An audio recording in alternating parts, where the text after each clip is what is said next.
Here's Brody Brazil.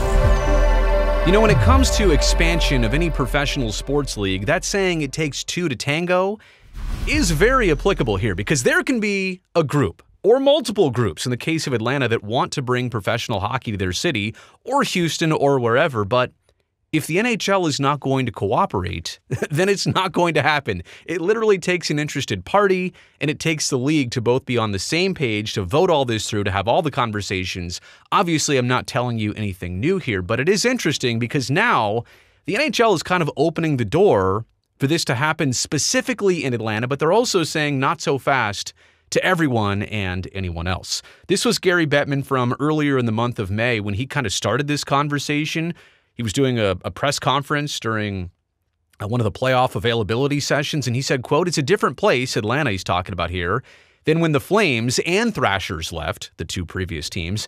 "In terms of how big the city is, how robust it is, the sporting interest, I don't think the prior two visits have any bearing on whether or not we would go back, if all the other pieces that are referred to were put together." And we'll get to those pieces, what that means. Like the NHL has some requirements that they've kind of laid out for expansion cities. I'll have those for you in just a second. But it's also interesting to hear from the group itself. You say you're in the home stretch. That's what we're all hoping for, obviously. What exactly do you mean by that? Well, when I say home stretch, there's certain criteria that we have to meet to apply for an expansion franchise. And that was purchasing land, getting the zoning that we needed. Both of those have been accomplished. Yep.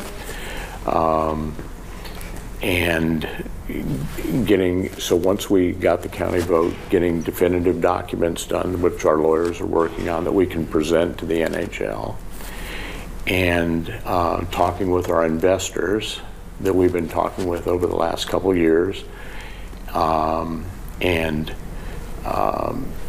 being able to present what I would call a completed package to the NHL. And so when I say home stretch, I think once the NHL playoffs are over, once the Stanley Cup has been, the finals have been completed, then we'll be ready to go to New York and present our package and make our case to the commissioner that he will then take to the executive committee of the NHL and make our case for a team in Atlanta. And so there you go. This group is ready to go visit the commissioner in New York, and obviously they don't want to do it during the playoffs. The Stanley Cup final is... The playoffs generally are a sacred time, but especially the final. So after it's over, and maybe before the draft or after the draft or whatever, but after the season is over, this group is hoping to head to New York to make their case. And the three things, the three requirements, the ones that have been outlined here, is strong ownership. The league obviously wants that. They don't want any question marks added to their overall business. They want an NHL-sized arena, so they don't want to do this on a temporary basis, and then we'll figure out how to get to the next step. They want something that is no questions, turnkey, ready to go, NHL barn that's going to add to the league in a robust market and a team that would enhance league revenue. So they don't want to do this with a lot of questions. And again, the NHL's already at 32 teams.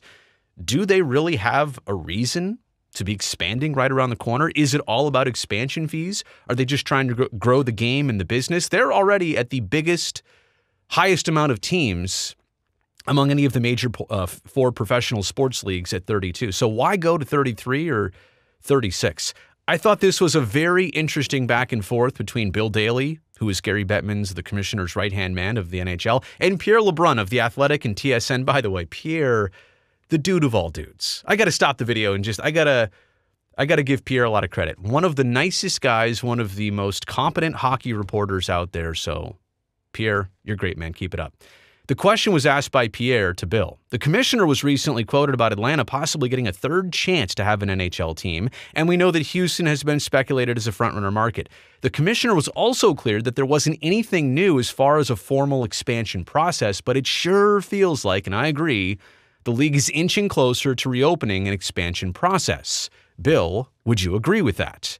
Bill Daly says, quote, "No, I don't, only because I might quibble with what an expansion process is defined as." So maybe this expansion process this time around isn't going to be how it traditionally looks.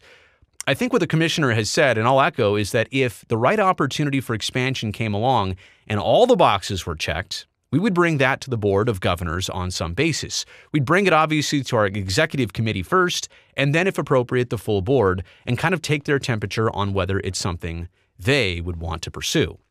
I think what Gary is clear about is there is no current intention to open up a formal expansion process and invite bids.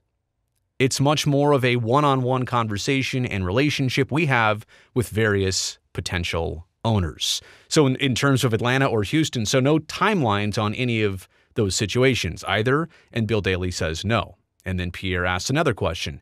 If and when there is expansion, what would you say to people concerned about the talent pool being watered down with more teams? And again, going from 32 to 36, there is some question about that. It's a significant jump to add 4 teams, or even 1 or even 2 on top of 32.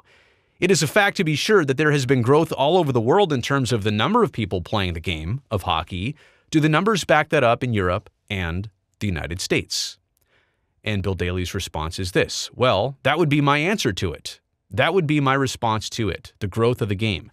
That is a concern that I would have had when I joined the league and was a concern. So decades ago, right, if you expand too quickly, hockey's not ready to be that competent and that potent of a league by expanding so many teams and adding so many new players instantly. The league would get diluted. They used to be worried about.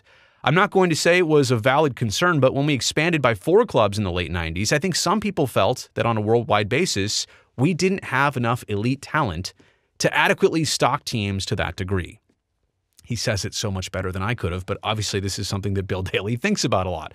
So to the point, even 2 to 3 decades ago, during expansion, maybe the league wasn't ready for as many players. I think the world has changed dramatically in the last 25 years in terms of elite level hockey development, where the players come from, how broad a scope that is. I'll use rough numbers, but Canadian content, like not content creation, but Canadian players, is in the low 40s%.